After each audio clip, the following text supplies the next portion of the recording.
Remember when entertainment was actually entertaining? When comedy was about being funny, movies were about telling great stories, and you didn't need a political lecture every time you hit play. Great entertainment still exists, it's just getting harder to find. Even the biggest streaming platforms leave audiences disappointed.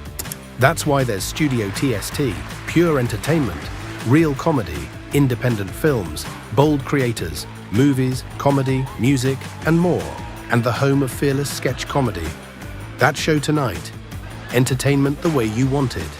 Funny, creative, unapologetic, and agenda-free. Studio TST, the future of entertainment starts here. Join Studio TST today for just $5 a month. Hello, friends. Do you have a moment so that we may discuss our Lord and Savior Minarchy?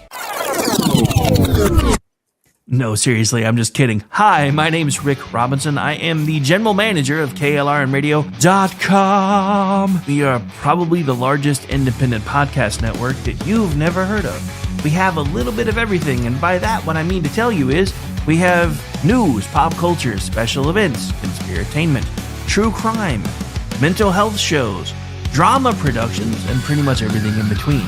So if you're looking for a new podcast home to grab a little bit of everything that you love all in one place, come check us out. You can find us on X under @KLRNradio. You can find us on our Rumble and our YouTube channels under the same names. You can also find us at KLRNradio.com and pretty much every podcast catcher known to man. So again, feel free to come check us out anytime you like at KLRNradio.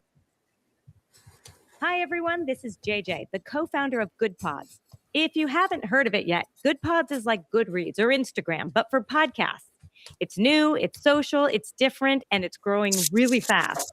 There are more than 2 million podcasts, and we know that it is impossible to figure out what to listen to. On Good Pods, you follow your friends and podcasters to see what they like. That is the #1 way to discover new shows and episodes. You can find Good Pods on the web or download the app. Happy listening. KLRN Radio has advertising rates available. We have rates to fit almost any budget. Contact us at advertising@klrnradio.com.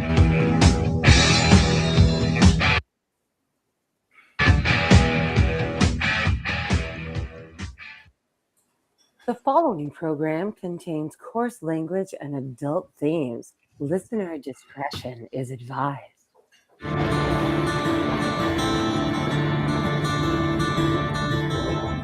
3:30 in the morning, not a soul in sight.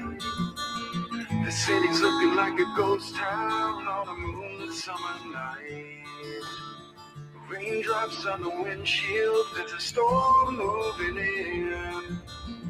He's headed back from somewhere that he never should have been.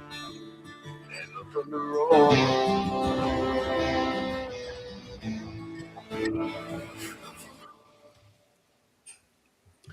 And good evening to everybody in KLRN land. Yes, a storm is brewing in, and we're getting ready for it. This is your early introduction to the weekend, your sneak preview. This is Disasters in the Making. I'm Brad Slager, getting ready to usher you through some of the dark sides and back alleyways of Hollywood. But I'm not doing it by myself. Joining me on every one of these dark ventures from ScreenRant.com, it's Paul Young. What is happening, Paul? How you doing there, Bradley? Speaking of storms, there's one brewing up here in Jacksonville right now. We've had some major electrical storms here in the last 2 or 3 weeks. Are you getting any storms like that down south? We're just getting our usual summer rain cycle. South Florida has to go through that. It's just that this time of year, every afternoon, we're going to get rain. It's just a promise. It has to get hot as hell, rain for a while. Let's get some steam going and then have the sun come back out around 4 o'clock. So I'd say April and August. April showers bring me flowers, but August will soak you to the bone. Nah, we just got the typical nonsense. It's, hot as hell. And then, oh, look at that. It's going to rain. Because we don't have enough humidity here. Let's have some more. So I know. It was rather fitting, though. I saw precipitation here, and it was rather nice as a tie-in for our venture tonight. Well, we should have done Hard Rain, but I like that movie. Didn't we do that already? I want to say that was one of our first. I'm sure we efforts. have. You know, what is this? We're going on year number 7. 2000 July Something like that. July of 2019 was our first one We've been at this. Yes. for a hot minute or two. So we've covered half a dozen films or so, I think, in that amount of time. Yes, and I might even dare say we've covered this one 6 years ago, even though it's a brand new 2026 movie. What I mean by that is it's damn derivative, but what are you going to do It was super derivative, bro. when it's like when it's this kind of content? Well, just to explain it, it's summertime, so Paul and I just wrapped up our Mount Rushmore of bad movies that we were themed with this summer. Coming hot off of that, why don't we just do a continuation of what the other summer tradition that took place a week or so ago, Shark Week. Shark Week. Look, bro, I found this movie. I bet you if I was to go through our text messages and look at these, because Brad and I talk on text quite a bit.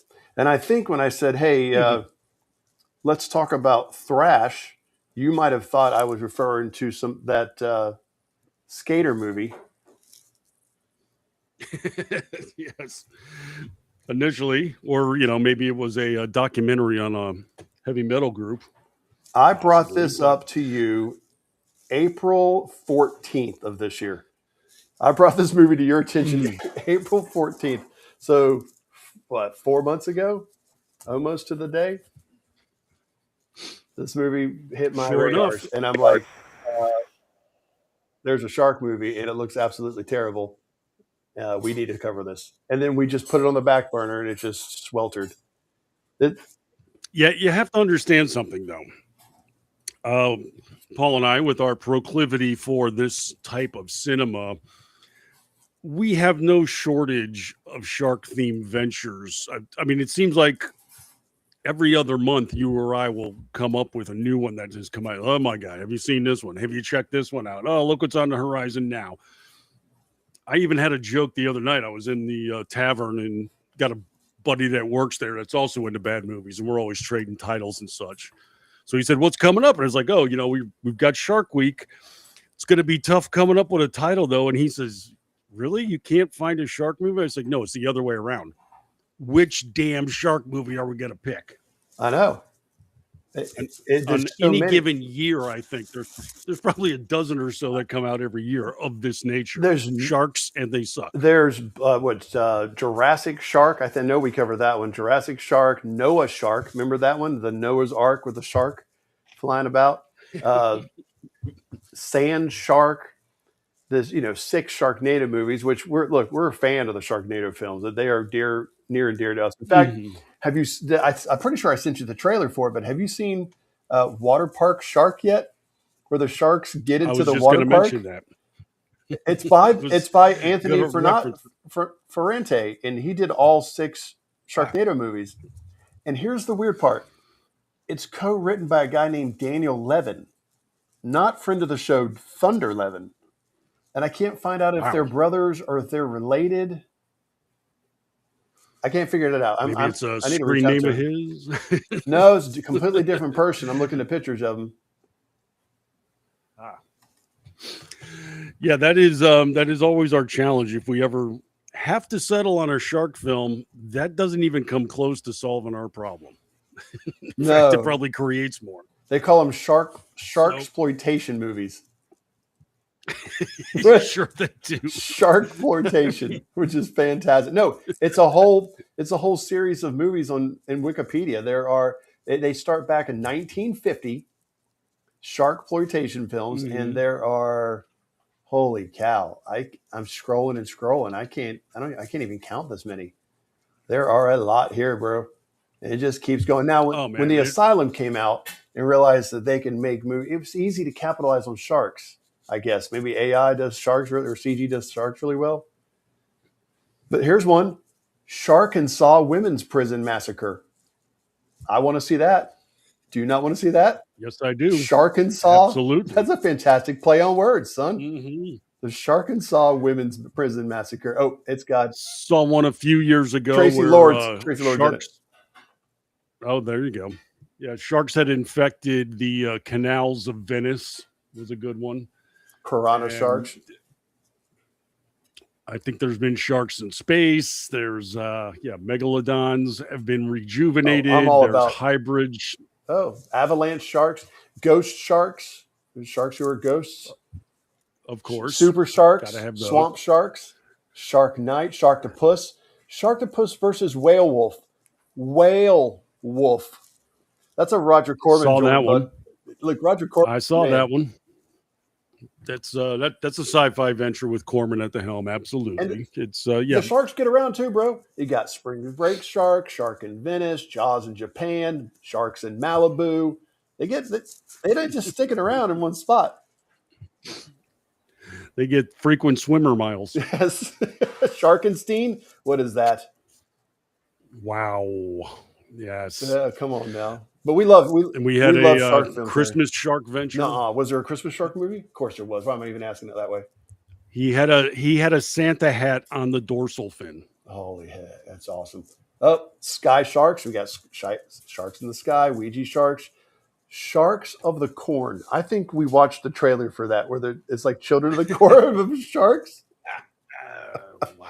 Look, it was a toss up between this movie Thrash and the Devil's Mouth.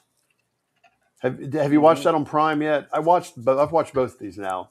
I can safely say I saw the trailers, and that is exactly what I'm talking about too. Like when we do this, you threw Thrash at me, and I was thinking it was that one on Prime, and I was like, oh, pick one, because I was in such a furor this week. It's like whatever you pick is not going to be a failure, so go for it. Well, it was either going to be that or Cocaine Shark, which was a parody of Cocaine Bear. It came out in 2023, but it was Japanese, so clearly that was on the level on the table. Yeah, I was talking with somebody on Twitter a couple of months ago about that one. I was like, "Wait, is this absolutely real?" And then they sent me a trailer, and we were DMing each other back and forth a little bit. It's somebody that's I think in the industry, but like sub level, and they're like, "Oh no, this is real, and it's coming out, it's promo," and it's like I'm on it. So, yeah, this is a topic that is both exciting and maddening for us. Well, Jaws started it, right? 1978, or is it 79? 75. Jaws 2 was 78. It started the whole process, and then people just try to capitalize on it, including Jaws. The Jaws franchise tried to capitalize on it and never really found the same. Well, I love that. The first time. Yeah, because after that, basically Jaws built the summer blockbuster. Because of that, summer beforehand had always been regarded as kind of just a downturn for Hollywood. It wasn't regarded as fertile time, so they would just either dump movies or put them in theaters and forget about them for a while. Jaws comes out, and literally the term blockbuster was made because people were lining up around the block to watch this film, and nobody had seen this before. And that is literally what the term means. So as a result, for the ensuing probably 10 to 20 years, we saw all kinds of Jaws mock-ups come out. There was Barracuda, Orca. Oh, yeah. I mean, all kinds of threatening animals in the ocean. I mean, there was giant squid, there were octopus, they came up with it. Humanoids from the deep and things of this nature. So it created its own genre. It created the summer blockbuster season. Yes. And Hollywood altered forever ever since this movie came out. Which is why I like Megalodon so much, because it got back to the blockbuster version of the shark that we had grown to love. They tried to make sharks more serious. A shark is not a serious person. If anybody's ever watched Jabberjaw, they know sharks are not serious people. So when they tried to do that with the shallows and 47 meters down. I mean, I try not to interject on this show often, but I have to point something out. Just for the record, sharks are not people. Well, see, I'm offended by that, Rick. I mean, did you not watch Finding Dory? We have an assimilation with them. People are friends, not food. The Pink Panther show even had Mr. Jaws cartoon. Yes, along that's with what I'm saying. Sharks are your friends. That a shark? It's just I stand by my statement. Feel free to resume your show. So yes, this is a cultural entry now. I mean, it's just embedded in our culture to the extent now I don't think people are scared like they used to, because when Jaws came out, it was probably 5 or 10 years before a lot of people were even comfortable enough to go to the beach. Well, Like my wife is still uncomfortable with sharks. And my son turns 20. He's 20 years old now. He joined the military. He has his first drill weekend tomorrow morning at 6. And when he goes surfing with his buddies, his mama says, "Look out for sharks." It's the first thing. Of course. Yeah, I didn't know it's a mentality too. I've been out scuba diving plenty of times with sharks. I mean, we went down one time when the hammerheads were migrating and they were running into us. They were just hell bent on wherever they were going and didn't really bother with us, but we had to swim through them basically. So you encounter it. I've had a girlfriend before. We went swimming in the ocean at night and she's like, "I'm scared to death." I go, "Why? What if something gets to us?" It's like, "We were at the beach in the daytime and you were not bothered." She's like, "Yeah, but the sun was out." Right, so I can see the sharks. There's a mentality some people have with this stuff. So it's Well, the movie we're talking about tonight, they don't really give the shark its due. They're all computer generated sharks. They're all just in the water swimming about, and they look generic. There's not a single like fun shark to watch or to keep an eye on. That's like the Meg just kept it to one single megalodon shark. It did bring in a couple of other megalodons as family later on, but for the most part, it was like one big major shark. This is like supposed to be a story about the people, but the people are kind of annoying. Like I'm always rooting for the shark, but in this case, I was like really rooting for the shark. I mean, it's a good point. The shark threat, and there is even a body count in this thing, and yet curiously enough, the sharks themselves are not a feature. It's supposed to be a character-driven film. Problem, we don't care about anybody in this movie. None of them. I didn't care about the kids. I didn't care about that pregnant woman from New York driving an electric Mini Cooper that had a stick shift and a dial. What in the world? What? I didn't care about the girl living in a giant home by herself after both of her parents are dead with crippling anxiety that won't even get out to walk down the sidewalk. I didn't care about the weatherman or the guy driving the boat. I didn't care about the three foster kids that use dynamite to blow. Get out of here. I didn't care about the foster parents. There's nobody in this movie to care about. I cared about the shark. Why are you killing the poor shark? He's just trying to do his thing. Why are you messing with him? I mean, about the only one I had an attachment to was Digimon Hansu. Only because he's the best actor in the film. Yeah, and he's in it for all of 10 minutes, maybe. When he tells that story, he lost me as a character. When he tells that story on the boat about the hippopotamus, he suddenly breaks out a hippopotamus story. It has zero to do with anything. And the guy's like, "You know what I did next? What? Went to your hut and got a spear?" And I'm like, "What? Did you just write this?" What? He's like, "Yeah, I went to my apartment." And I'm like, "You just made this story. You just told this story in a way that said, I am living by the river in a hut." That's how you told the story. You told it that way on purpose. Yeah. I'm down there looking for crayfish, like he's Robert Downey Jr.'s character in Tropic Thunder. Roswell's a crayfish. What? This is a common theme throughout the film, is that they can't keep, they come up with an element that might work, and then they completely undermine said element at the same time. Botch it and entirely. It's just, and I guess it's all on the writer director. He wrote and directed this movie, Tommy Wirkola. He's what is right. he? No, he's not Australian. He's Norwegian, right? Right. Yeah, he is somewhat of a name because of his Nazi zombie movie called Dead Snow. Have you watched it? I want to say like half of it.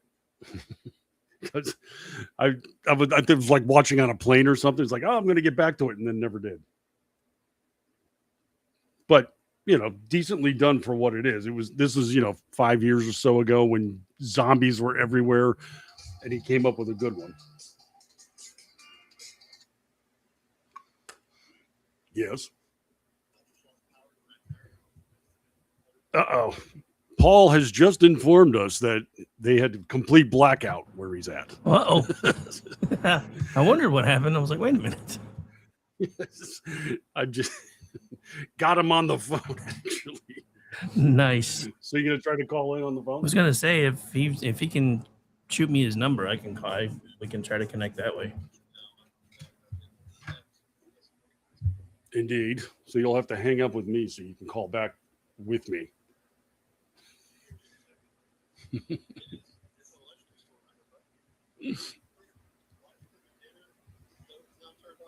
So you have an electrical storm and it knocked out your electrical. This is a paradox. This is a problem, but all right. Well, hang up with me and I'll carry the story. I'll do the backstory until you come back. All right. So we will fight through this, apparently. So yes, we have a venture here, as he said, from writer-director Tommy Wacola. And even though he did cut his teeth by coming up with a zombie Nazi film. Am I in? This seems a step down. There you go. Yeah, you're in. I'm on my phone. This is probably the best you're going to be able to get. I'm using my earbuds on my phone. You actually sound a little better. Oh, well, thanks a lot for that, Brad. I'm working by candlelight here. Bless the lightning gods. How about that? Well, I'm glad I charged my phone. I'm at 81%. Mine's at 20. So yeah, I'm just talking about how Wacola is somehow taking a step down here. He got a decent budget from Sony, 9 hours, but they don't have a film they think is releasable apparently. So Sony ends up selling the rights of their completed Shark movie to Netflix. And then Netflix decides not to even put this in theaters. And they shouldn't. Look, I liked Dead Snow. Dead Snow 2 was kind of dumb, but I liked Dead Snow. So I was really hoping he would have done something with this, because Dead Snow was pretty original in my opinion with his idea and execution. And then he has botched this. He took everything he didn't know and tried to write about it. That's what he did. Yeah. He doesn't know anything about hurricanes, sharks, boats, apparently people, and it sure doesn't know anything about South Carolinians, people from South Carolina. Well, I think here is a little bit of the problem. We have a Norwegian who is writing about a tropical storm on the east coast of America and decides to film the entire enterprise in Australia. Yeah, Melbourne. They filmed the whole thing in Melbourne. Now, I will give them some credit for how they depicted the building sinking. So they built this huge self-contained, it's held 1 million liters, but get out of here with the king's metrics. I need to know what the standards are. But it built this huge bucket essentially, and built all of the props inside of it and then filled it with water. And all of the buildings were designed to slowly sink instead of raising the water level up. Which I think is pretty good. Okay. I will give them some more credit for keeping the sets pretty tight. They needed to keep them tight. The kids spend most of their time in the kitchen on the counter, for no reason. But everybody stays inside of a building. He didn't waste a lot of money going around town filming in multiple locations and that kind of stuff. So I'll give him some credit on that. Visually, the movie's pretty decent, truthfully. Yeah, I mean, there's, plenty of CGI. You got to, wade through a lot of that, no pun intended. But even so, it wasn't horrible. And you get, these claustrophobic scenes, yes, but they tend to work. The logic, though, is where the problem comes into play. So he would have done much better to have maybe some American technical advisors who'd actually been through a hurricane. But hey, Maybe. we're dealing with a shark movie. You're basically going to be derivative no matter what you do, but you and I have already done this movie, like I implied. Hurricane comes in, floods a town, a killer menace floods into the municipal areas. This is exactly the movie Crawl that we did. It is. And I liked Crawl. Look, I know Crawl. Yes, I did I know too. Crawl's kind of a dumb film, so to speak, right? But I liked it. They don't do much with alligators and stuff like that, and I thought that was a fairly decent attempt. I remember Eric and I, my daughter, we went to go see that movie in the theaters, and we had an absolute blast. It was fun. It was fate. It made sense because the alligators had a big nest. It made sense. This doesn't make sense. All they could do was say, "Hey, these are bull sharks." How is everybody in this movie a dad blasted shark expert? And then they completely undermine even that. So just another example too of them properly introducing something and then completely cutting their own legs out from under them. We'll get to that in the climax. Yes, we will. I'll tell you this much: when he started talking about that hippopotamus story, it made me want to turn this movie off and go watch Hungry. Have you seen the trailers for that? I thought it was a fake film. It's a real movie about hungry hippos. I haven't seen that yet. I've heard it, being made and coming out, but I have not. Seen the evidence. It's on Prime for $5.99. Oh, so we're there. It's already streaming. We will probably have to approach that for like October. Well, I was going to say maybe Christmas, because it's toy season. That's not bad. I mean, I like where you're at, sir. See? I'm picking up what you're putting down. So, yes, that is the premise of this movie. A hurricane comes bearing down on the Carolina shoreline, north, south, we're not sure, because they only show the hurricane on radar offshore, and it could go either way. But the town floods, the sharks come in, and the gentry has to deal with them. That's it. And somehow they managed to take that little straightforward plot line and screw it up. And it's not a hard plot line. Look I'm not banging on the story, right? The idea for the story is a big hurricane is coming ashore and it brings a storm surge. Okay, that's all familiar stuff. That happens. I mean, Andrew devastated most of Homestead because of it, and then Katrina absolutely devastated Louisiana because the storm surge. So that's a thing. That's a thing that happens. So I get that, and you're okay. I'm with you so far. All right, you want to introduce a shark element? All right, maybe introduce one or two sharks. Instead, you go, hey, I've never seen them travel in boats like this. So here's a bunch of sharks. They're just everywhere, and then suddenly nowhere. They are everywhere. Yeah. And then when the pregnant lady starts giving birth underwater, we'll get to that. When she starts, and there's blood, she's swimming in blood. These other people are just like standing in their kitchen in knee-deep water, and a bull shark just starts ripping them apart. But she's swimming in placenta, and the sharks just don't come at it at all. Get out of here. Just get out of here. You can't even play by your own rules. Well, we have a number of close calls, as we'll cover too. But only for the strong female woman, pregnant New Yorker type. This lady's like, I've never seen a hurricane. I don't know what to do in a hurricane. Lady, Hurricane Sandy came up there and obliterated New York. You have seen hurricanes. You're not that far inland. Yeah. Yes, but it takes absolutely zero time to grasp that we are not in the hands of a deft individual when the movie begins with a title card that explains to us how climate change is causing hurricane season to swell by 250%. Since 1980. But let's just completely ignore the fact that last year there were 0 major hurricane landfalls. 0. Yes. Well, how about this? I mean, Paul and I, living in the peninsula that we do, are very familiar with hurricanes. So we have at our disposal, research and data and historical records. it has been shown that over the last century, there is no appreciable increase in the amount or the intensity of hurricanes. No. It's you look at the graph and the spikes go up and down on a year-to-year basis. One year, Florida got slammed, I think, like 6 times.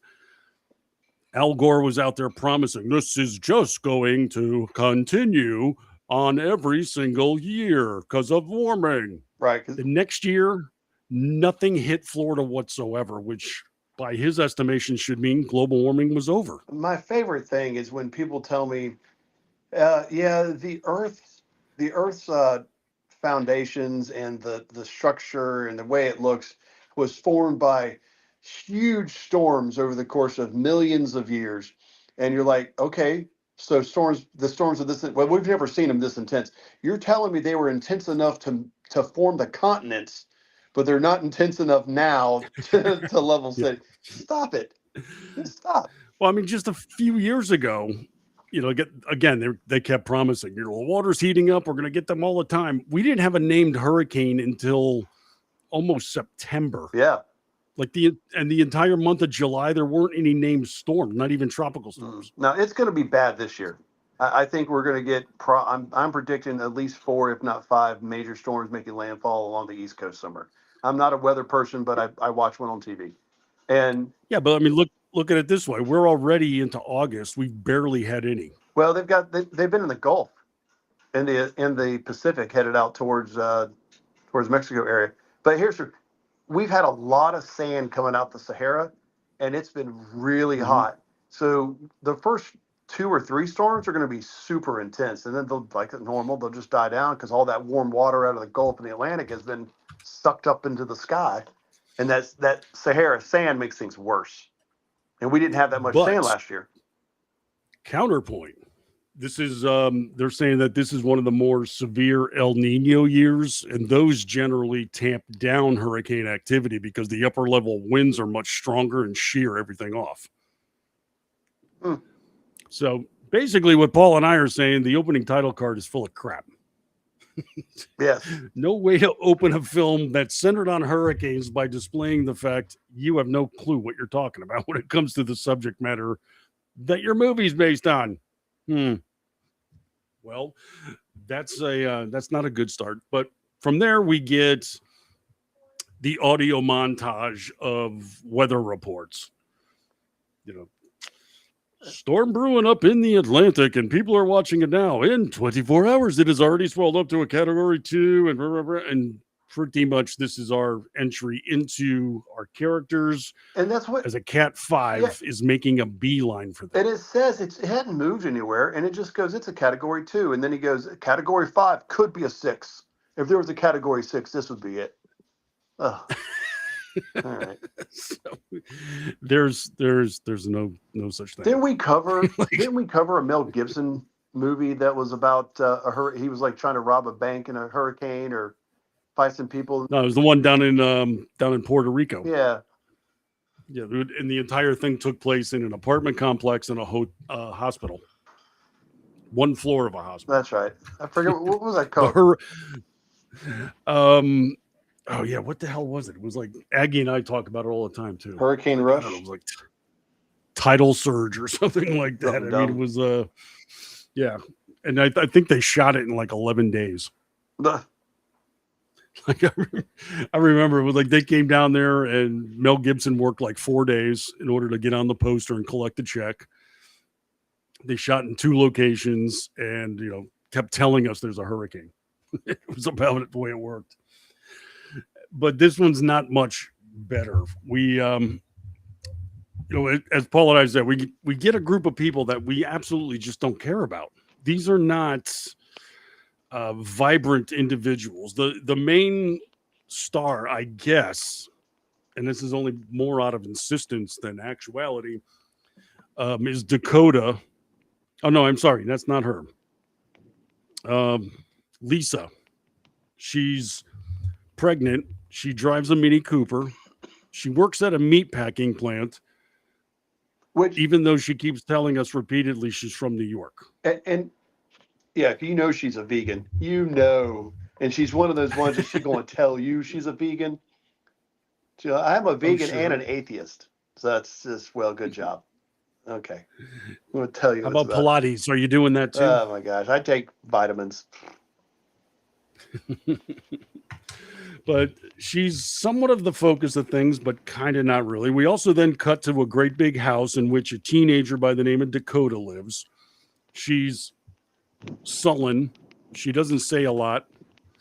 She wakes up in the morning and her kitchen is loaded with food that she never put in the refrigerator, like a half a gallon of milk, and others are sitting out. And look, I'm not trying to downplay mental health here because it is 100% a thing. Goodness gracious, bro! I can see my whole front yard when this lightning hits. I can see my whole front yard. It's not even raining; it's just lightning, and it's lighting up everything, and it's close. I'm gonna have sharks come through my window. Well, I hope we can wrap up the show before that happens. So I'm not going to downplay this Or wait, girl's hang on. health. Hang on. If we don't wrap up the show before it happens, please make sure your camera's on and it'll help the ratings. Oh, like that golfer? Yeah. But yeah, so like I get it. She is clearly struggling with the passing of her mother, and she's been unable to get rid of her crippling social anxiety to be able to leave the house and participate in society. That's a real thing. People deal with that all the time. I have a friend that's going through something similar. That being said, Right. How are you living on your own in this gigantic home? How are you maintaining it? How are you continuing to pay for it if you can't even leave the house? Well, this is, I'm not slamming it as a character choice by itself. However, from an audience perspective, this doesn't make for a compelling character. She would have been an okay character if she was the only character. And she had to overcome, and they filmed it with just like her trying to get to her uncle. I'm in. Okay, that sounds great. She has to leave. She has to leave the house, and now she's fighting one shark or two sharks. She's got to kind of get out of the building. That's not happening. You've just created a character that is a problem for no reason other than to be a problem.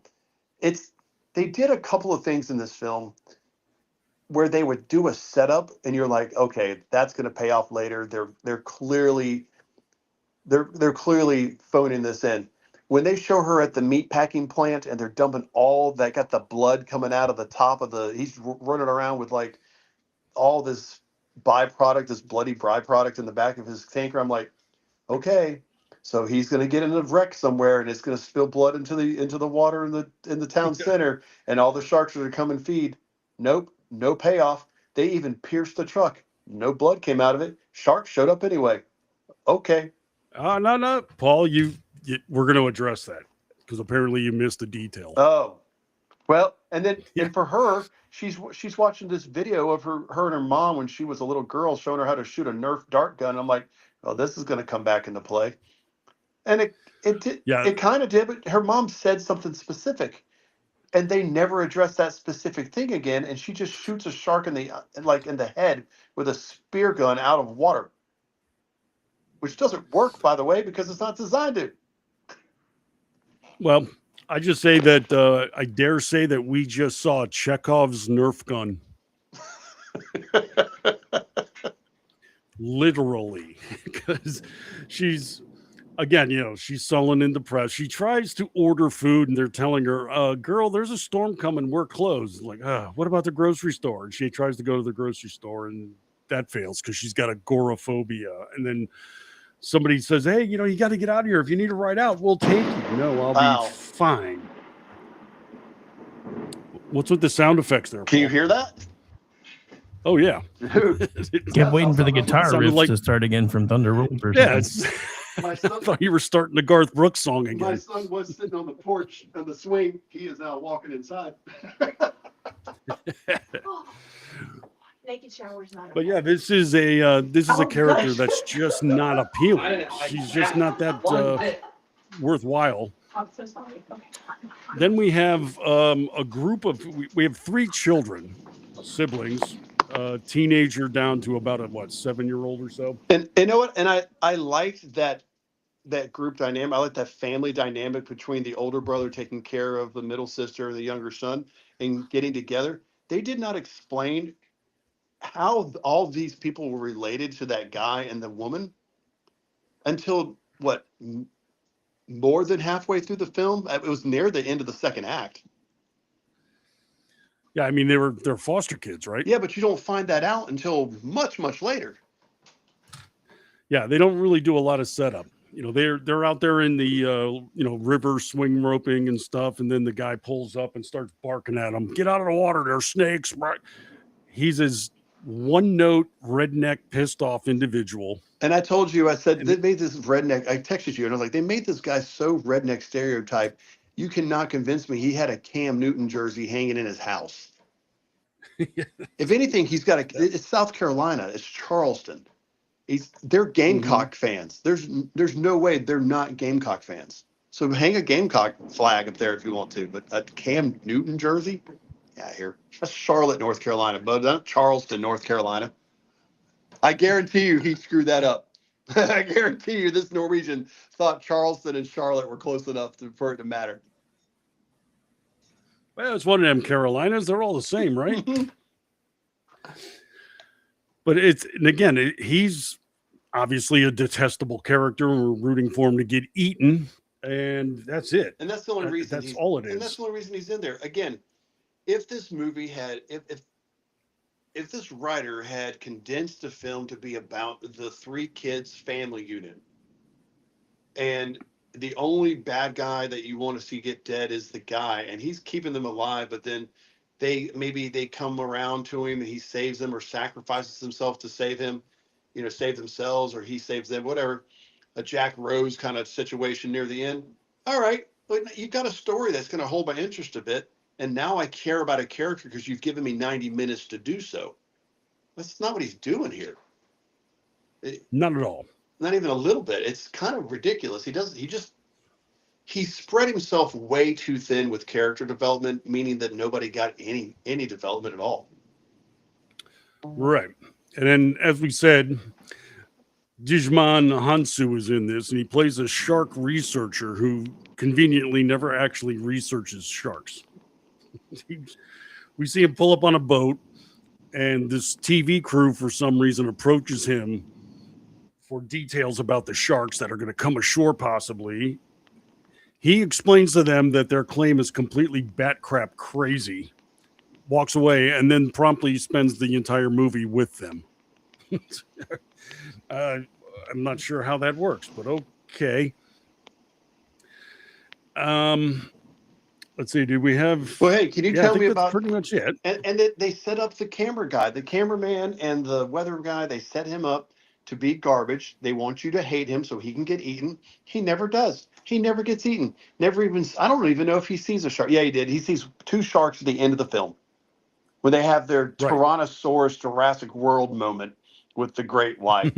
Like, they made these bull sharks to be out the velociraptors, and they made the great white just swimming around to be the T-Rex. I mean, is that the vibe you got? Pretty much, yeah. And as soon as I saw that, I just sat back and said, bullshit. And you mean bull shark? Bull shark. So this is the this is the setup. We spend a lot of time with these people that we never managed to get to know somehow, and then finally the hurricane approaches and hits town. A lot of weather effects. We get a lot of CGI water, and the smallest levees I've ever seen in my life break. Yeah, they call it a levee. It was really just a seawall. It looked like two concrete barriers for traffic stacked on top of each other, like a scene from Volcano. Might have been a 6 foot tall wall. Yeah, it wasn't very tall. But the tidal surge is breaking against it. Then it cracks. Then it lets go, and the entire city starts to flood. Now, our heroine, I don't know, are we going to call Lisa that? No, there's not a single hero in this film. No, not really. The baby, maybe the baby. She had she had to go to work that day. And she finally gets out of the meatpacking plant job, and her mom keeps calling her. Is like, you got to get out of town. You got to get, Mom, I had to work. I'm from New York. Don't you know anything? Who And FaceTimes? she's telling her, well, you can't get out now. The highway is flooded. You got to get to high ground. Whatever, Mom, I'll do it. They lose signal. Drama. Who FaceTimes like this? Are there people that FaceTime a lot? Rick, you're on here. Do you FaceTime people a lot? Hell no. My dad is 70 something, tries to FaceTime me all the time. I'm like, dude, I don't even like to talk on the phone, much less see your face. Yeah, see, I don't get it. I mean, like, We FaceTime, but with the grandkids. Well, maybe Just, I get you know, that, I suppose. But I don't FaceTime that's with my it. son or my daughter. I don't No. FaceTime with my wife. Mm-mm. I don't get it. The movies always act like everybody's FaceTiming everywhere whenever they talk instead of just having a normal phone conversation.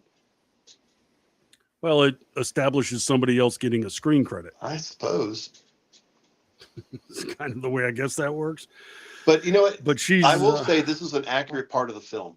This is an accurate part of the story. Making people come to work in a potential disaster is something corporations do on the regular. So I'm not going to name the corporation for fear of retaliation, but there was this one corporation that ran trains through the Blue Ridge area of town when Irwin, Tennessee took that huge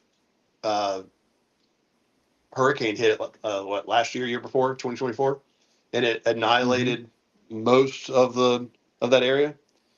And they tried to run two guys on a train into the area and tie it down in the middle of the town. It washed away.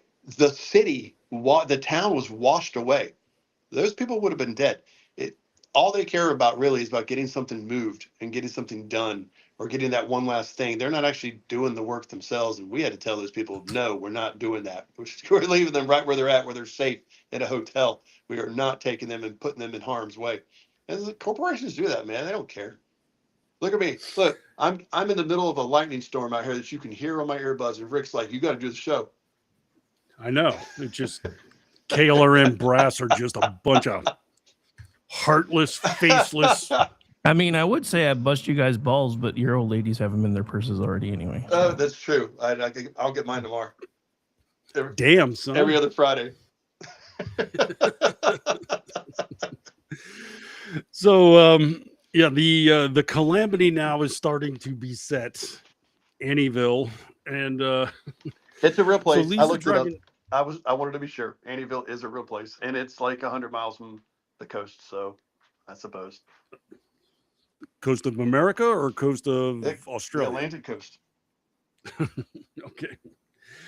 And as she's driving along, a semi-tanker is coming the other way and waves her down and says, "No, Lisa, turn around. You can't get through. A tree blocked the way." Well, the tree was behind him. I don't know why he stopped, but he did. And then he tells her, you know what? Go for it. You could squeeze through because you're driving a Mini Cooper. It's not a real car. She was trying to push that Mini Cooper through the branches, and he didn't want to go through it with his. I'm like, she's gunning that thing, and I'm like, what are you doing? Yeah, she's in a Mini Cooper. She's not getting through anything. Okay, this is not a 4-wheel drive F-150. I mean, she's in a Mini Cooper, and she gets stuck on a branch. But he's like looking out the windshield and sees the incoming flood of water that's pouring into town. I don't understand his logic here, where he's like, you know what, I'm going to go for it. Yeah, I'm just. So where was he trying to he go? throws it into gear, gasses up, and starts charging with his semi at the flood of water coming at him. Where was he trying to go? Was he trying to go up the ramp? To like get on the interstate? No clue. I have no clue. Now, again, I've said Paul and I have the luxury of been through a number of hurricanes ourselves. I know for a fact that when you're in very windy and heavy rain conditions, people generally drive with their windows up. Right, okay, look, I was going to bring this up because this bothered me more than life itself. This was terrible. Everybody had their windows down. Why? It's raining. It's raining. He's got them down in the truck. She's got it down in the Mini Cooper, to the extent. Well, we'll get to that in just a moment. But as they're driving, and there's wind and floodwater pouring in through the window. Okay, I guess first hurricane, you got to learn your lesson. She's from New York, after all. So he's driving forward and gets caught up in the floodwaters. Shocker. And then amazingly, the floodwaters catch up to her and start sweeping her down the road. But I will say this: there was a camera angle that was kind of cool. They had a camera on a gimbal attached to her car while she was floating through the water.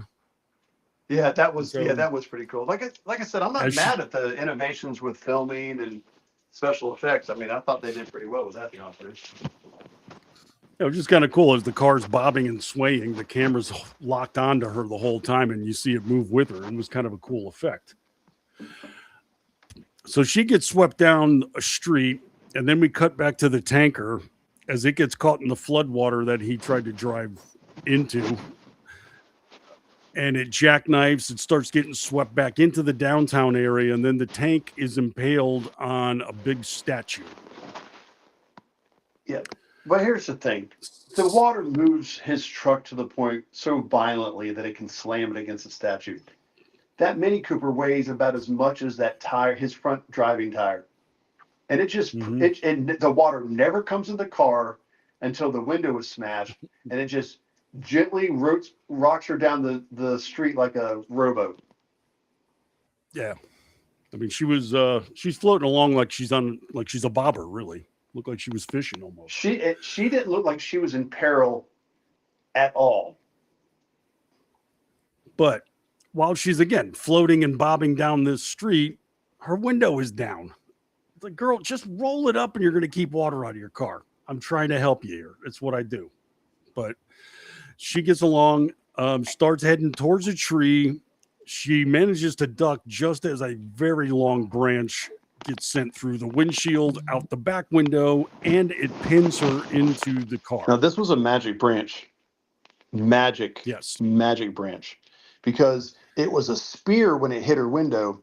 It was a web after it was done. It grew another branch after striking her window. Because she's trapped in it now. It turned into a fork. It was a spear and it turned into a fork.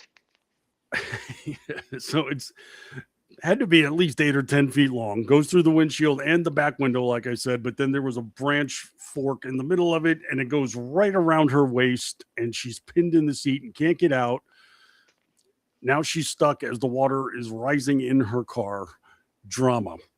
Meanwhile, back at the semi-tanker, it has become impaled on the statue, and now the tanker has split right in the middle, folding in half. And the opening sees thousands of gallons of blood flooding out into the street and out towards the ocean, which is going to lure the sharks. Now, as a plot point, interesting. I'm thinking, okay, it makes some sense there.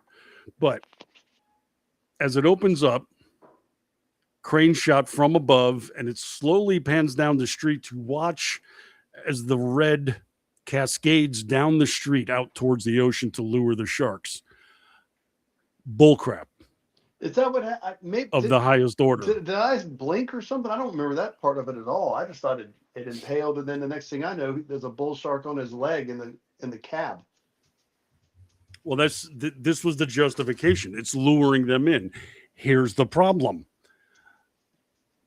That would never happen because the floodwater is going in the exact opposite direction to the extent it pushed the semi, as well as the wind. So there would be no way for the blood to travel half a mile down the road to the ocean area when that's where all the water is pouring in from. Sorry, physics. But if anything, your blood is going to show about 2 miles inland. But we got to suspend disbelief because movie. So because this is going to lure the sharks. The entire reason that these are bull sharks is because this is the only species that can survive in brackish water. I mean, both bull sharks are all inside of the Crystal River. Bull sharks can breathe fresh water. In nature, they actually go into estuaries for nursery purposes. That's where they leave their mermaid purses, their egg sacs and such. So they go into the freshwater areas. The devil's mouth uses Mm-hmm. a bull shark because they're inside some sort of deep cave in a Thai underground river. So they make it a bull shark. It feels like Hollywood tries to go, like the writers go to the bull shark because it's like the kale of the sharks. It's versatile and they can use it for everything, but it's also, when you use it for everything, it becomes bland. Like it is. It's like the kale. Well, bull sharks are the kale of the sharks. Yeah, I don't like them. I don't want to taste them, but I guess it counts as a vegetable.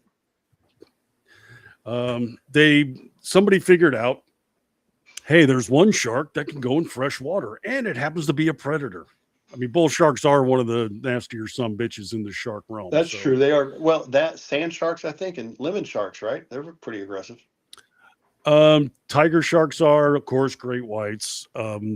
The black tips and reefs will mess with you sometimes, but you got to really be in their environment and they got to be hungry. Like the hippos. And hammerheads can, but generally they're not interested. As I said, I've swam with them before, swam through them. Now, what about the street sharks? Nighttime, they're more dangerous. You don't remember that cartoon, the street sharks? Oh yeah. The street lights come on, watch out. So now we've got bull sharks entering the city area. And Lisa is now stuck in a tree in the middle of the square and stuck on a branch in the middle of her car. She can't get out. Now, a couple of guys are in a boat for some reason. They're in a wooden trawler and they're paddling their way through town. It's like a dinghy. Where are they doing? Now, I know that people generally go out there and in boats. My buddy, when the hurricane, what was it, 3 years ago, the hurricane came ashore down there around Port Richey. He lives down in a cul-de-sac, and it was on a dip in his neighborhood. He got trapped. Water filled the whole neighborhood, and he couldn't get out. And some people boated in and got him out there. So that's a thing, but it's not during the storm. The Cajun Navy is known for that. Yeah, it's not during the storm. It's after the storm. Yeah, but these two guys are in a wooden boat, no motor. They're paddling, and I guess they think they're going to help out and rescue. So they're paddling along, and then they hear Lisa calling out, "Help me! I can't get out." And the guy's like, "Wait a second, I hear something." Then they see her car about 100 yards away, and then the guy hops out of the boat. Yeah, I didn't get that. He's like, "Hey, grab the loppers, the long ones." He sees her car, paddle over to the car, get her out and put her in the boat. I mean, that's what you're trying to do. Instead, he gets out and wades through 100 yards of water. I see this in movies all the time. I think they try to get it like a dramatic walk up for the camera or something, but people will pull up to an area in their car or truck. It's like, "Oh, whoa, see what those people are doing. They'll stop and they have a good 50 to 60 yards to walk up." It's like, no, pull up to where they are. It drives me nuts. But then I guess you have to have that dramatic shot of them walking towards the camera. Maybe, I don't know. So yeah, he gets out of the water and he's like, "Oh, she's trapped." And he calls to his buddy now who's 100 yards away and has to scream at him through a storm. And he's going to get the loppers. He gets the loppers, doesn't paddle the boat back to where they're at. He gets out of the boat and starts walking over to where they are. Like, what's the point of the boat? They were just there to introduce a plot device for later in the film. That's the only reason that those two guys existed in this movie. Well, they're shark fodder. So the guy with the loppers gets pulled underwater and disappears. and his buddy at the car helping Lisa calls out incessantly. Then he sees Bubbles and goes walking over to the Bubbles. She's like, no, don't leave me. Help me out. Don't leave me. He leaves her. Guess what happens? So now he's a goner. The shark grabs him, slams him into Lisa's car, blood all over him, the water of the car. But the stakes have been elevated. We now have sharks in the cityscape. All the while, watching from the second floor now because her house has flooded out, we see Dakota is watching all of this take place. And then at some point, helpfully yells over to Lisa, who's pinned in her car and unable to move, don't move. Shark. She's screaming during a hurricane with wind and rain and thunder and lightning. She's screaming shark out the window, expecting people to be able to like hear her. Worst character in the film. Worst character in this movie, but hands down. I'll go with that. Yeah. Now we have to go back to the Foster family because we haven't spent time with them. We find out first off that the couple's down in the basement where the children are forbidden from coming. Their house is like, I don't know, like not typical redneck, but just, middle class, country-ish, blah, blah, blah. But then down in the basement, everything's state of the art. Yeah, it's up. They're like upper lower class or lower, very lower middle class. But the basement is tricked out. It's like they got a nice gun rack. They got a beautiful fridge stocked up with food that the kids aren't allowed to have, and it's comfortable down there. And they're getting their mail delivered to the basement. And we come to find out that the only reason they have foster kids is to cash the government checks that come along with them. And one of the girls comes down. They're hungry. You're forbidden to be here. And she's like, what's that? Steaks? We're starving. Can we have some? And they throw her a loaf of bread. Get back upstairs. Yeah, and I will say that they were accurate on the he must have researched how much you get for a foster kid because $1,500 is exactly what you would get for 3 children. It's $500 a kid per month. Mm-hmm. Well, apparently that $1,500 buys a lot of guns. They've got about an arsenal stacked up on the wall and locked up, and they're not good people. Let's just say it. They're harsh rednecks and not good. No, they're not. And here's the weird part is my sister has fostered, my best friend has fostered. I know plenty of people that I work with who fostered. They don't just hand kids out to randos. There's there is a huge process you have to go through, and yeah, they got to vet the people, right? Sure, yeah, and these people would never have passed that muster. The house would not have passed, and they would not have passed. And those kids would have the ability to complain because there would be welfare checks. When you foster, you get welfare checked on about every week and a half, 2 weeks. I mean, they check on the kids. Mm-hmm. Now, sometimes they might get backed up, but I'm sorry, if the checks have been coming there for months, like they said on this thing, those kids would have complained immediately. Like, they don't feed us. We don't go to school. And they haven't bought us anything. And we've been wearing these clothes the whole time. Yeah, you would think something of this nature would be revealed at some point, but we just have to swallow it that Mr. Olson, Billy, is mean. And all he does is bark at the kids, and they try to tell him things that are accurate. He's like, just shut the hell up. I'm sick of your crap. So, they're telling him, there's a hurricane coming. Shut up. They're windproof windows. I put them in myself. I'm going to go down to my basement. He said shatterproof windows. These are shatterproof windows. I installed them myself. Which I'll give them credit to a degree. They didn't shatter. The walls, however, did. So there's at one point as the floodwaters are coming in, they're trying to tell him, Mr. Olson, turn around, look. You're like, well, you can't shut up. I'm trying to watch my truck pull here. The water is like 3/4 of the way up the window. And then the wife is like, Billy, maybe you should turn around. He does. And then the entire wall caves in and floods the house up. So, windows good. Framing of the house, not so much. Not so much. Priorities, I guess. Well, and he's got he's like, I'll go out and get the truck because it's in the barn. And the barn is filled with water. And somehow he's like, oh yeah, I got a water kit on this thing and a snorkel. Well, I mean, the snorkels are real. Well, first off, the kid's like, no, you should get, you could drive the truck because you got a snorkel. It's like, would you shut up? It's a storm out there. You don't need a snorkel. And he's like, no, I'm talking about the truck. The wife is mocking him as being stupid. And he's like, wait a second, the kid's got a point. Yeah. So, again, yeah, I mean, if they had left the story on the children and the mom and dad, if they left it on them, killed the woman off early, let them have some sort of redeeming qualities with the dad near the end, some sort of, hero complex at the end of it, and let one of the kids lose an arm, and then I think you've got yourself a story.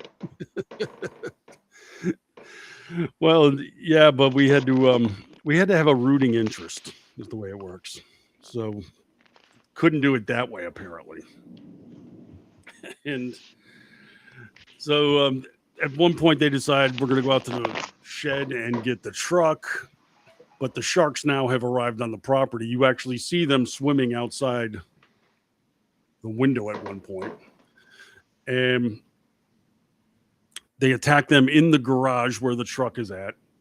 The wife pretty much buys it, but gets away, but then they finish her off right in front of the living room window. And then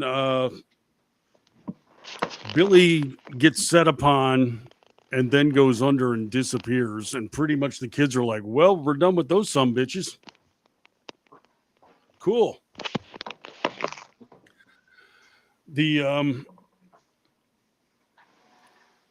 cut back to Lisa now, I think. Because really at this point, the movie's just ponderous calamity for everybody. There's not a whole lot that happens. Lisa has been going through labor throughout most of this movie. And have we gotten to the stare at my vagina scene yet? No, that's coming up in a few moments. Is that coming up? Oh my gosh. Yeah. First off, so Dakota sees the guys get killed by the sharks and tells the girl who's trapped in her car and can't move, stay there. Thank you for the help.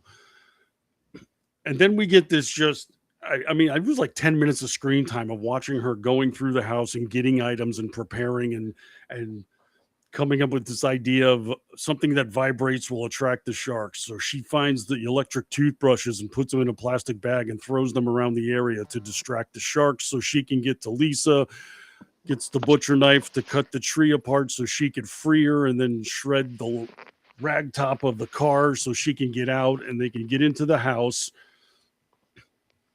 That's pretty much it. She gets Lisa on the bed.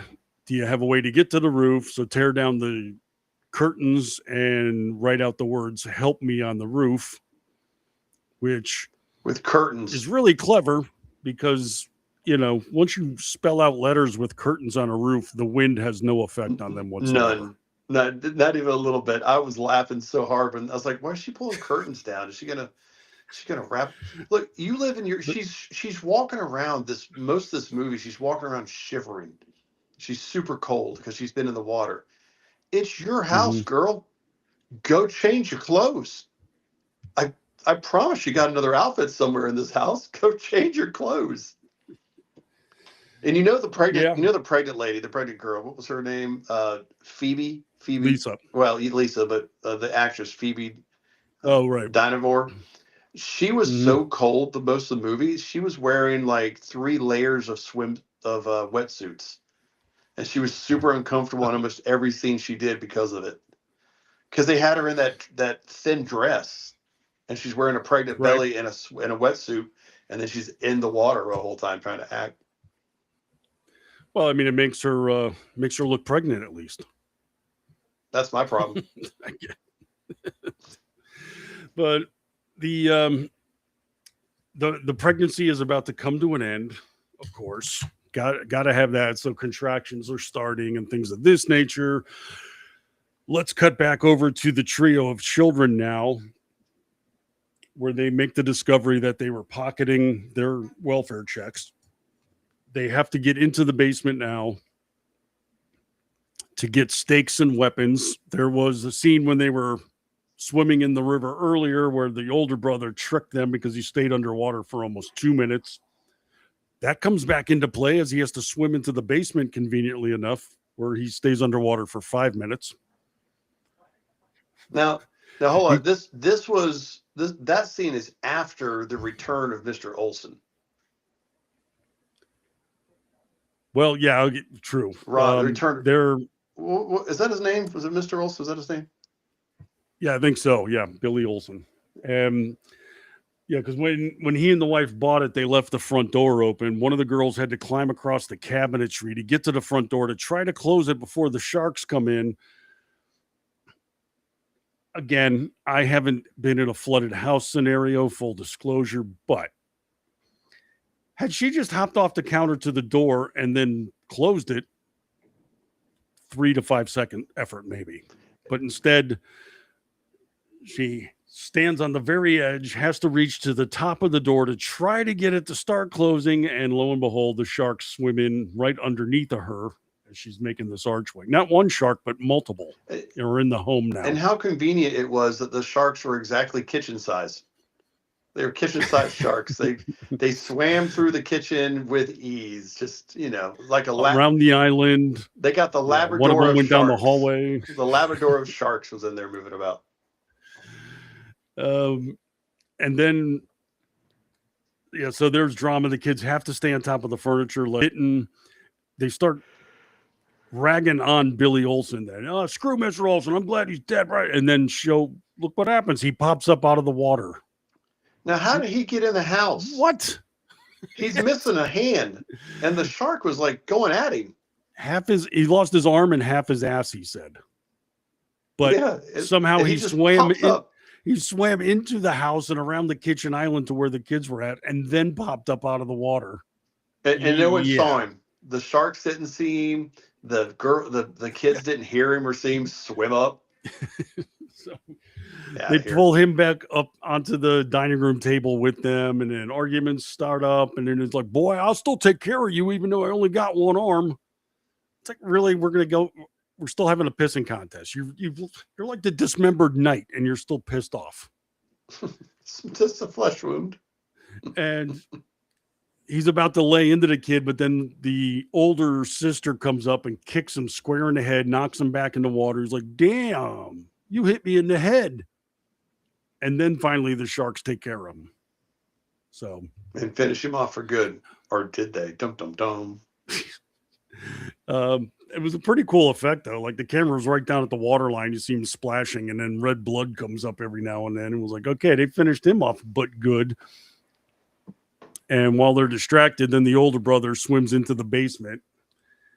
Tries to get a couple underwater the whole time, by the way. Tries to get a couple weapons off. They're locked up. Goes to the fridge, grabs a couple steaks. Then his sweater gets caught on a hook. Then a shark comes swimming down into the basement. Now, I will say that I enjoyed the sweater conclusion.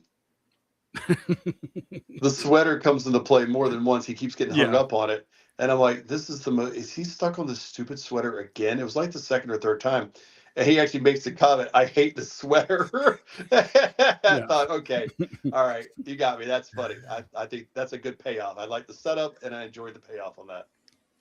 Yeah, but we just, have to buy into one of those Hollywood moments where he's got like 5 or 10 minutes of holding his breath. So he sees the shark and he has to hide behind a bin, and then he pushes a paint can and distracts the shark on this side while he swims around the other. Meanwhile, he pauses and grabs a wet box that he finds and his other stuff, and then he swims back up and he just makes it back onto the table. Now remind me, I'm not a physics expert, but remind me again, do paint cans sink if they've got air in them?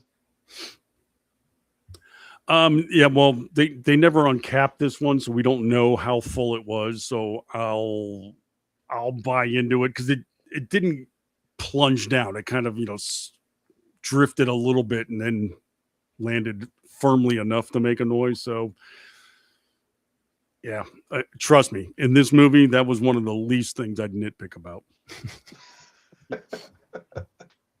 I'm going to ask Sherman Williams. I think that's what he's here for. Yes. Dear Mr. Sherman Williams. Send him a clip of the movie and say, how valid is this? And then you'll promptly be blocked from their account. But he does make it up, and they open the dry box since he couldn't get to the weapons. Geez, what did they get inside?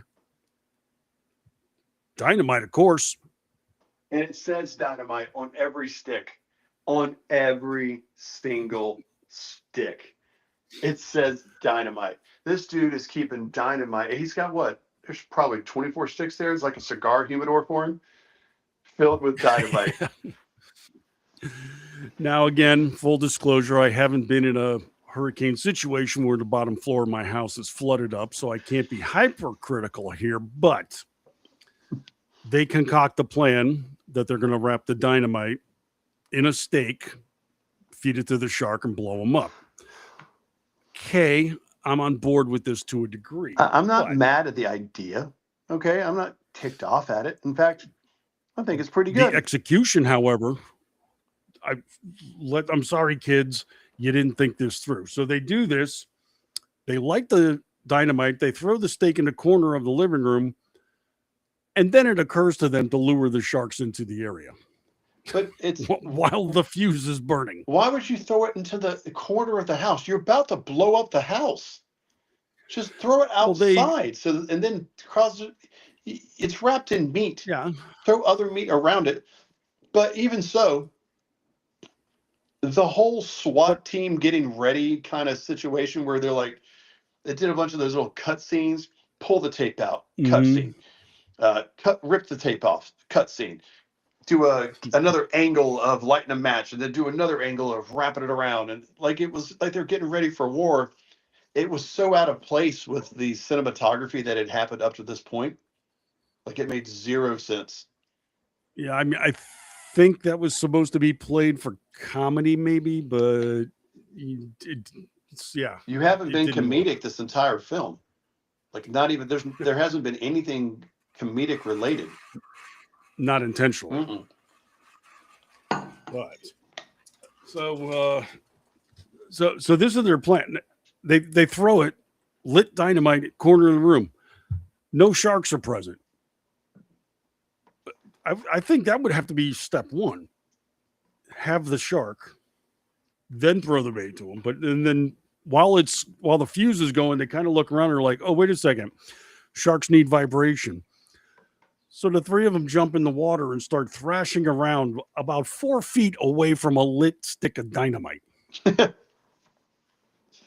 Why couldn't you just take stuff and throw it over there? Why do you have to go over there personally and thrash about? Oh, I get it, because of the name of the movie.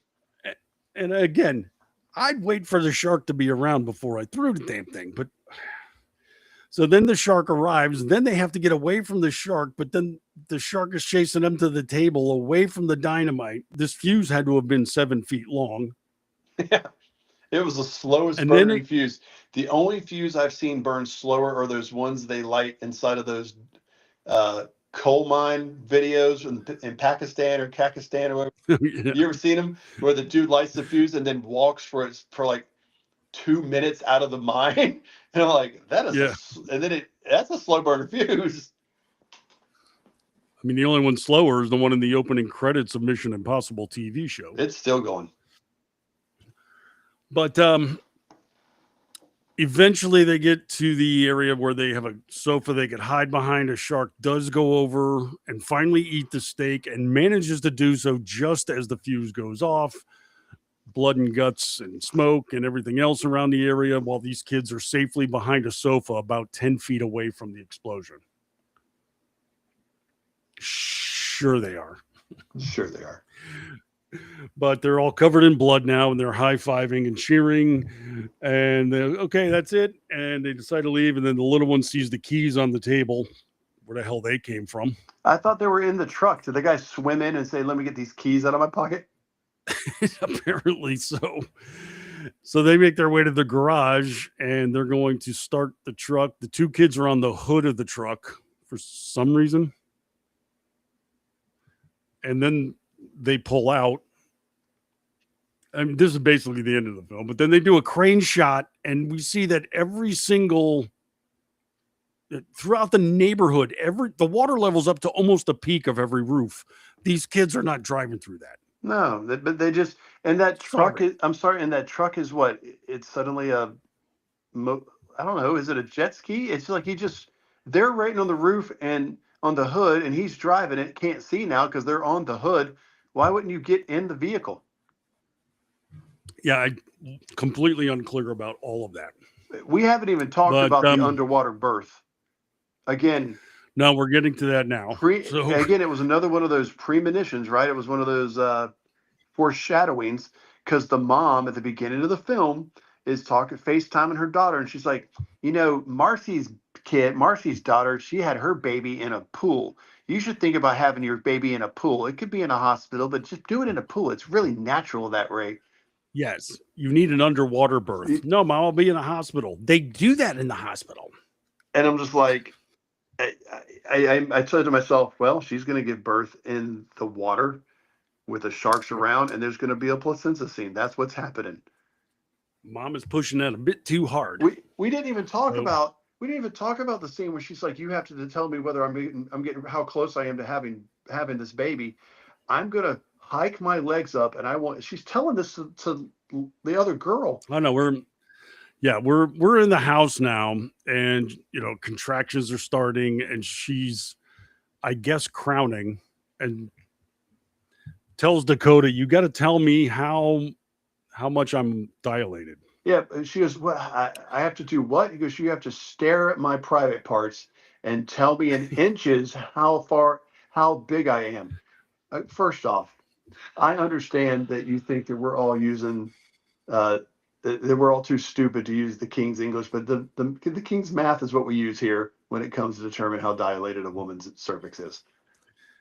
It's not the medical field goes by centimeters, not inches. But we don't even need measurement here, because she's like, just look at it and tell me how much. Okay, how about using your fingers? Just get an approximation, then you hold your hand up and show it to her. I think that would work. Hand her a mirror. I mean, something. And my favorite the mirror's part downstairs is she's sitting on the bed like that, and she just hikes her dress up to her knees, and then in the very next scene, she's got some sort of heavy wool blanket over her. Like, suddenly, she just asked this strange girl that saved her life to stare at her private parts to see if she's giving birth. But now you're concerned about decency and cover yourself up with a giant wool blanket? That doesn't make any sense. I like this, though, too. Dakota's looking at her in that fashion, and she's like, oh, something's in there. Yeah, it's called baby. Something. She's looking at her dilated vulva and is surprised to see there's something inside the pregnant woman. Yeesh. Yeah, this girl does need to get out. I don't care if she has agoraphobia. But so now there's determinations that she has to get Lisa out of the house. And so she is going to embark on getting across the roadway, I think, to acquire a boat that the two dead guys left behind. Toothbrushes are going off and attracting the sharks as she does this. Meanwhile, the water level's rising to the second floor of the house, and Lisa's bed is proceeding to float up to the ceiling. Drama. Which that was actually a pretty cool scene, because the bedpost kept the bed from smushing her up against the ceiling. So, I mean, kudos for the development there. Dakota's uncle, meanwhile, with the camera crew, has acquired a Zodiac. They've been trying to drive into the city to rescue her without any kind of navigational aid. They find a street sign that says that the city is 100 miles away in a Zodiac. You're going to get there in 2 days. I'm sorry. Well, and not only is it 100 miles away, that's too far inland for that water to have crested. If the water comes 100 miles inland at that level, that height, the East Coast is screwed. Whereas Yeah, they were on a highway in the boat. the interstate, they called it Interstate 17, but there is no Interstate 17. There's Highway 17. Again, stupid Norwegian. You just stupid foreigners. But so Dakota gets the boat. She's making it back to her house and then proceeds to watch the house as it collapses from the weight of the water. Right? Yeah, just completely disintegrates. The house is made of wood. It would actually be buoyant, not collapsing like that. But okay, what do I know? Not an architect, full disclosure. Now, it would float away for sure. It'd come off the foundation and float away. That's for that happens. Yeah, all the that time. could happen. But here it just starts collapsing into the water. But Lisa just barely manages to get out as she's having her contractions and starting to deliver. She finds her way into some floating debris and then is surrounded in blood as she has just had her water birth. Mom is going to be so proud. And the sharks are now swirling. And it's the last 10 minutes of this movie is nothing but near misses. Oh, yeah. They just get her into the boat before the shark gets her. Then the shark tips the boat over. Then the baby just shows up, by the way. Did you not find that very off-putting? Like, she's in the water bobbing around, and then the baby just pops up out of the water. Like he's attached to the umbilical cord. Yeah, there was that bloom of blood in the water, and it's like, well, she's had the kid now. And it's just a series of having to pass him and then drag her up repeatedly. At one point, a shark is just about to get her, but we have the call back with the gun because Dakota has gotten a spear gun and she manages to hit one in the head just before getting Lisa. Did you figure out where the spear gun came from? I did not. No, when she was in the boat, she was at the one building. Remember, she had grabbed it and tried to pull it through the window and it got stuck, and then she snaked it through and then threw it in the boat. They did feature that at one point. Oh, did they? I missed it then. Yeah, it was like, well, okay, that's probably how she's going to kill one of them at least. So that was near miss number 2. And then the two of them get to a point where they're both somewhat safe with the baby, and they see her uncle's boat come up. They had found a SWAT truck and have now electrical charges they could throw out to dispel the sharks just before getting the girls. And then they're trying to get them loaded into the boat, but a shark is bearing down on them at top speed and is just going to clamp on it. And then a great white lunges out of the water and grabs the bull shark and prevents it from getting the girls.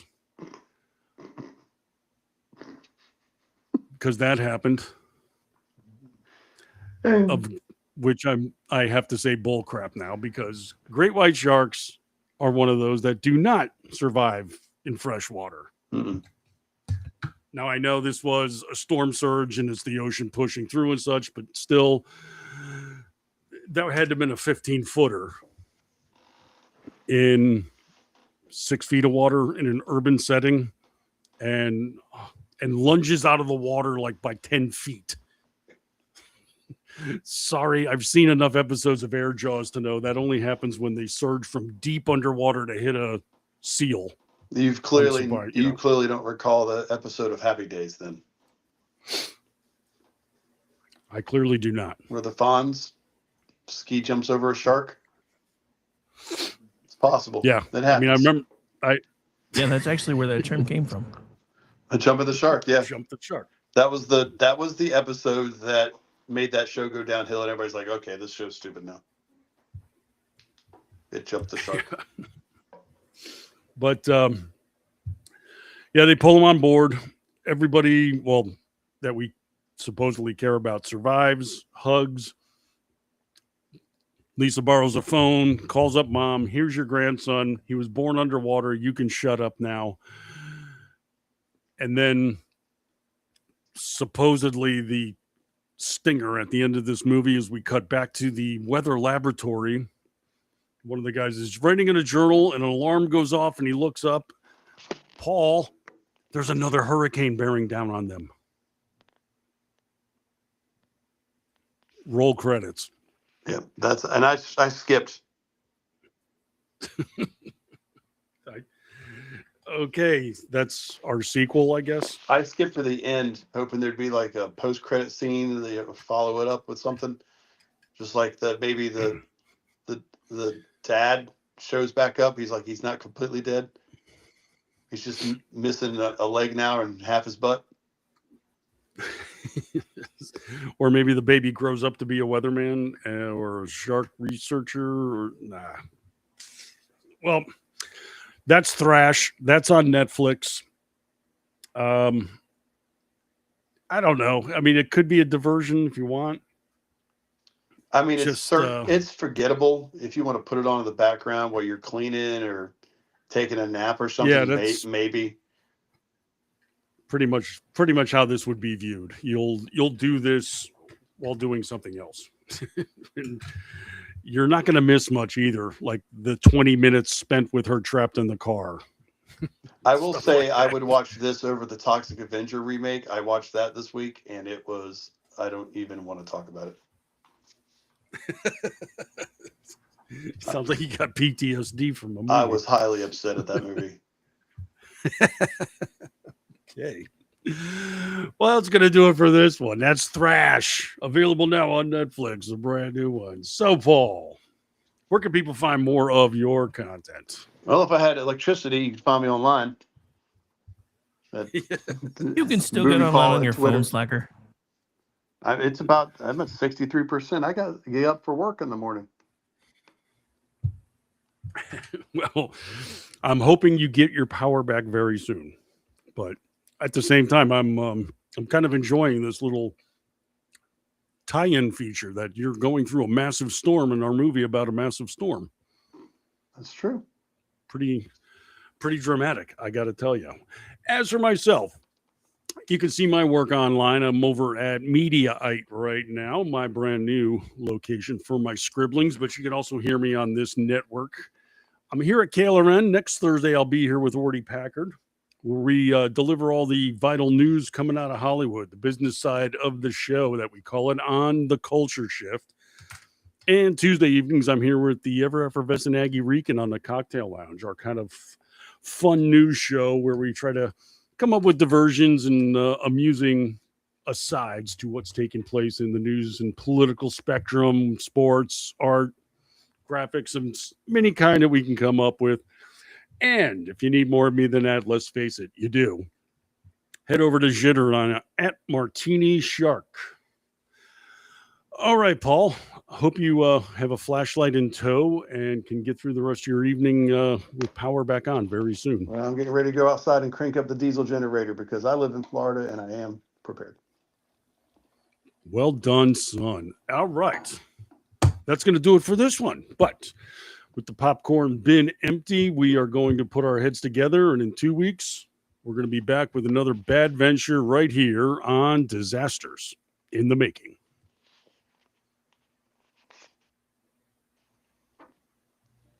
The shark bait has such teeth in, and it shows them pearly white.